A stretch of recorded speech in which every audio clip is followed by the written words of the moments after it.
Halo, selamat pagi teman-teman, welcome back to my channel. Apa kabar semua teman-teman aku around the world? I hope you be fine. Dan buat teman-teman, aku harap yang channelnya sedang ada masalah segera pulih kembali dan kita bareng-bareng lagi, kita have fun gitu ya.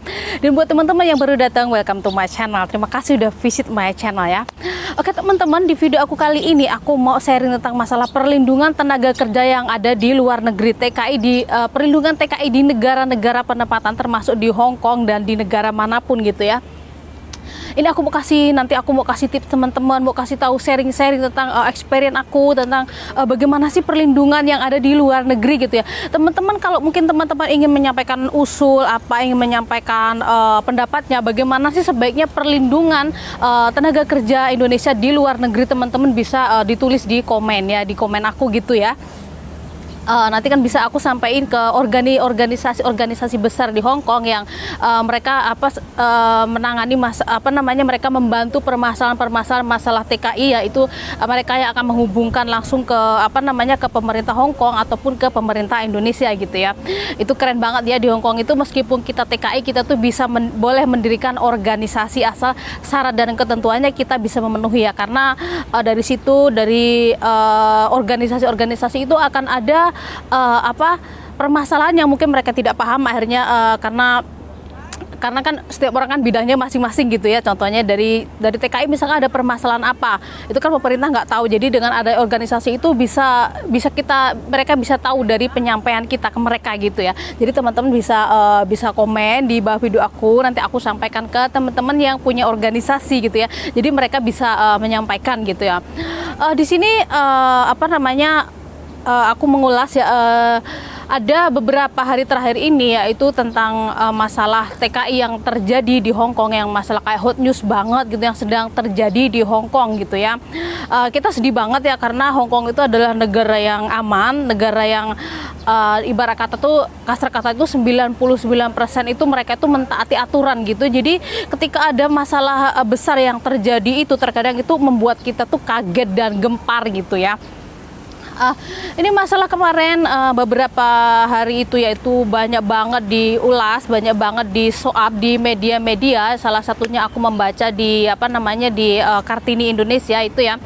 Itu kalau ada seorang tenaga kerja Indonesia asal Indonesia berumur 24 tahun, itu masih muda banget ya. 24 tahun yang dia itu mendapatkan kekerasan fisik di tempat dia bekerja gitu ya, sering dipukul pakai garan pancing itu katanya kemarin tuh kalau aku baca ya, sering dipukul. Terus mereka tuh dia itu juga mendapatkan yang lebih parahnya lagi, itu mendapat kekerasan seksual gitu ya. Itu kayak di luar kemanusiaan kalau aku bilang kayak gitu ya. Itu kayak sedih banget, kita sebagai seorang cewek, sama-sama cewek, itu kayak menyakitkan banget gitu ya, gitu. Kekerasan seksual itu menyakitkan banget gitu ya, gitu. Contohnya ini, kalau aku pribadi, aku pernah jalan di pasar kayak gitu, ada orang nggak sengaja itu menyenggol payudara saya gitu. Dada saya itu langsung sesek, dada saya itu langsung panas kayak gitu. Kayaknya aku tuh nggak ikhlas banget, nggak suka banget gitu rasanya. Aku tuh pingin tonjok kayak gitu ya, tapi kan aku takut nanti jadi rame gitu. Jadi mungkin aku cuma panggil polisi gitu aja ya. Jadi seolah tuh nggak terima gitu, nggak enak banget ya kalau kita diperlakukan seperti itu. Itu hanya sekedar yang mungkin atau dia sengaja atau tidak, itu kalau saya pribadi itu sakit banget rasanya, tuh nggak terima gitu. Apalagi kalau dia itu dipaksa kekerasan seksual kayak gitu ya, sama majikan laki-lakinya gitu ya. Nah, di sini juga dia mendapatkan jam kerja dia itu terlalu over ya gitu ya. Jadi itu kayak biasanya kan kalau saya kerja itu biasanya aku jam 7 kalau hari libur. Kalau anak-anak nggak sekolah itu kan aku bangun jam 8, tuh biasa jam 8 pagi, terus jam 8 malam atau 9 tuh aku udah selesai kayak gitu ya. Itu pun aku banyak santainya, tapi dia tuh kayak jam kerjanya itu over yang aku baca kemarin itu ya. Dia tidur itu hanya sekitar berapa jam, berapa jam gitu, nggak lama, mungkin paling lama tuh sekitar 4 jam gitu ya. Dia pernah aku baca kemarin itu waktu dia tuh kadang tidur jam 4, nanti jam 5 udah dibangunin kayak gitu ya. Kadang dia dipukul kalau dia ngerjain sesuatu yang nggak beres gitu ya. Itu yang aku baca di media kemarin. Dan dia juga mengalami kekerasan seksual itu akhirnya dia hamil. Setelah dia hamil itu apa namanya, karena dia sakit ya, setelah mendapat kekerasan seksual itu dia sakit. Setelah sakit itu dia mungkin dia hanya nggak enak badan, terus dia dibawa ke dokter, ternyata dia itu hamil. Nah di situ ketika dicek itu justru ketahuannya kalau dia hamil itu waktu dia dicek itu, dan di sini majikan perempuannya sudah bisa menduga kalau dia diperkosa sama suaminya. Aku rasa istrinya tuh sudah tahu dan paham juga ya suaminya tuh gimana gitu ya.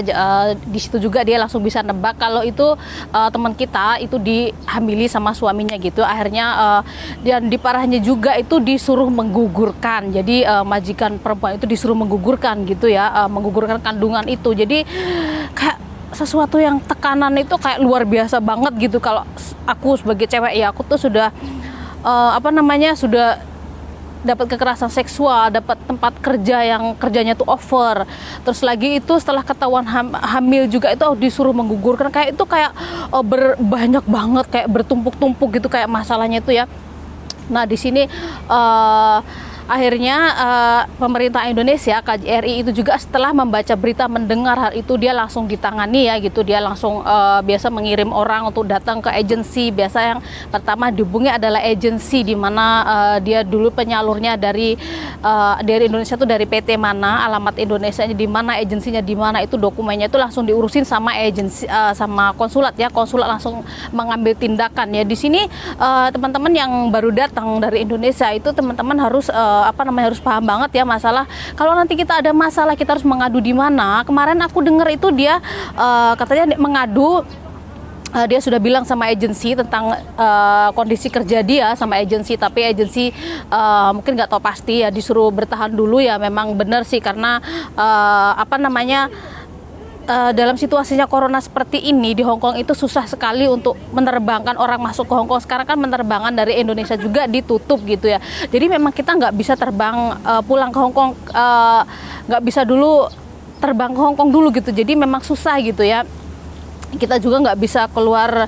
Nanti kalau kita sudah di Hong Kong di sini keluar majikan kan kita hanya punya visa berapa 15 hari, itu kan kita harus pulang ke Indonesia. Itu kan kalau terus teman-teman tuh kan diambil dari Indonesia ke sini itu udah banyak banget biaya. Jadi kayak biaya penempatan yang dikeluarkan PJTKI sama agensi itu belum balik. Jadi disuruh kita bertahan itu biasa seperti itu ya, karena memang cari majikan juga susah karena keadaannya semakin susah gitu ya. Nah di sini dia bertahan karena pengen membahagiakan keluarganya di Indonesia gitu ya. Tapi ya ternyata memang ini berat banget ya, pertahanan dia itu ternyata nggak membuahkan hasil ya. Ternyata justru dia mendapat perlakuan yang tidak baik gitu ya. Jadi kalau teman-teman misalkan ada masalah, teman-teman itu ngomong sama agensi, dikasih solusi suruh bertahan apa, teman-teman emang dengarkan dia bertahan, disuruh bertahan. Tapi kita lihat kondisi kita. Kalau memang kita pikir kita itu sudah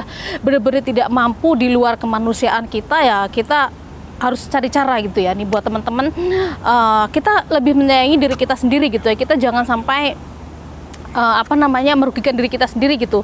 Contohnya ini aku dulu waktu aku kerja ke Hong Kong tahun 2004 dulu ya, aku tuh dapat bos itu jahat banget ya. Dia tuh sering ngelempar aku pakai pisau kayak gitu. Dia semuanya salah gitu. Terus aku pikir masalah ini bukan masalah masa depan keluarga aku, bukan masalah ini masalah aku ya, masalah keselamatan aku gitu ya. Soalnya kalau aku bertahan di situ, aku mungkin bisa gila dan mungkin dia akan membunuh saya dan sebagainya, kan aku nggak tahu gitu. Jadi aku nggak ingin terjadi sesuatu yang lebih parah sama aku. Jadi aku ambil keputusan aku lebih baik pergi saat itu. Aku pergi gitu ya. Aku aku memutuskan kontrak kerja aku karena aku nggak mau terjadi sesuatu yang sangat merugikan diri aku sendiri gitu ya. Jadinya aku harus bisa ngambil sikap gitu, karena keselamatan aku itu adalah yang utama gitu ya. Kalau yang itu keselamatan aku udah selamat dulu, aku sudah bisa normal lagi, gampang aku nanti bisa pulang ke Indonesia, bisa cari majikan lagi gitu. Itu kalau aku ya, karena memang udah bener-bener nggak bisa ditoleransi gitu ya. Jadi teman-teman tuh kalau yang baru datang ke luar negeri, teman-teman tuh harus dipahami ya. Teman-teman harus tahu di mana konsulat Indonesia ketika nanti teman-teman ingin mendapatkan pertolongan gitu, karena selain agensi, yang pertama kita pasti cari agensi ya, itu konsulat juga, kita konsulatnya di mana. Terus teman-teman juga itu kalau sudah datang ke sini itu misalkan lihat teman-teman Indonesia tuh teman-teman berusaha untuk kenal. Jadi in case ada apa-apa kita tuh gampang untuk mencari pertolongan gitu. Apalagi teman-teman kalau di Hong Kong itu banyak sekali orang Indonesia, jadi teman-teman nggak usah khawatir gitu ya. Jadi apa namanya, masalah perlindungan ini teman-teman apa namanya, kalau untuk konsulat sih aku rasa mereka sudah membantu kita ya, apapun masalah yang terjadi oleh TKI di Hong Kong ini mereka cepat mengambil tindakan gitu ya. Tapi nggak semua sampai detail dari masalah-masalah sekecil-kecil apapun ya, karena itu kan semua ada prosedurnya gitu ya. Jadi di sini kita sendiri harus tahu paham masalah-masalah kita sendiri gitu ya, masalah kita sendiri apa yang hak dan kewajiban kita itu yang tentunya ya. Oke, itu tadi sharing-sharing dari aku masalah apa namanya perlindungan tenaga kerja dan bagaimana kita seharusnya kalau kita mendapatkan masalah yang apa namanya di luar toleransi di Hong Kong, di negara penempatan kita ya. Terima kasih buat teman-teman yang sudah menyimak video aku. Kita ketemu lagi di my next video.